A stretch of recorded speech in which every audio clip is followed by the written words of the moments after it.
ሄሎ ፀሐይ፣ እንዴት ነሽ? እንዴት ናችሁ? አሁን ግሮሰሪ አድርጌ ምናምን ወደ ውጭ ወጣሁና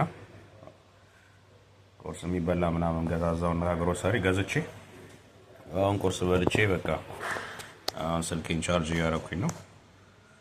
ውጭውም አሪፍ ነው ዛሬ፣ አይበርድም አይሞቅም፣ በጣም አሪፍ ነው ውጭው። በቃ ያው ባህር አጠገብ ነው ያለሁት፣ ቢች አጠገብ ነው ያለው። ይታሻል ቢቹ እዚህ ጋር ቢች አለ። እዚህ እንትን ነው የኮሚኒቲ ሴንተር የሚባል ነው፣ እዚህ ማቆያ ነው። እዚህ ቺል እያደረኩኝ ነው፣ ዘና እያልኩኝ ነው።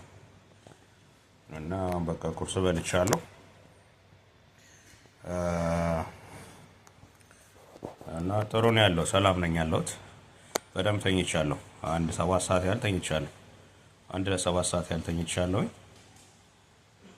ደሜን ሰጥቻለሁ በዚህ ሳምንት። አይ ቲንክ ዛሬ ይነግሩኛል ውጤቱን። ያው ስኳሬን ትምር ቀንሶልኛል። ሌላ ኮሌስትሮልም ምናምን ቼክ ተደረግ ሳለችኝ እንትና ማለትም ኮሌስትሮሌን እና በቃ ሌላ ነገር እንዳለ ጠቅላላ እንትኔን ለማወቅ ደም ሰጥቻለሁ ላስት ዊክ። ዛሬ ይነግሩኛል፣ ዛሬ ይነግረኛል ዶክተሬ። እና ጥሩ ነው ያለሁት። በቃ ቺል እያደረኩኝ ነው። ትንሽ ቆይቼ እሄዳለሁ። ስልኬን ቻርጅ አድርጌ ወደ በኋላ እሄዳለሁ። በቃ ትላንት ሻወር ወስጃለሁ። ከሰሞኑ ደግሞ ላውንደሪ ያደርጋለሁ፣ ሴን አጥባለሁ። ከሰሞኑ ነገሩ ንጹህ ነው፣ ግን እስኪ ዛሬ ወይ ነገ አጥብ እችላለሁ። ወይ ዛሬ ስገባ አጥብና ነገ ይደርቅልኛል ማለት ነው። እና ሰላም ነኝ ያለሁት። አሁን በቃ ቡናዬን ቋ እያደረኩኝ ነው። አሁን ቡና በወተት ቋ እያደረኩኝ ነው። ስፕሬሶ እየጠጣሁ ነው።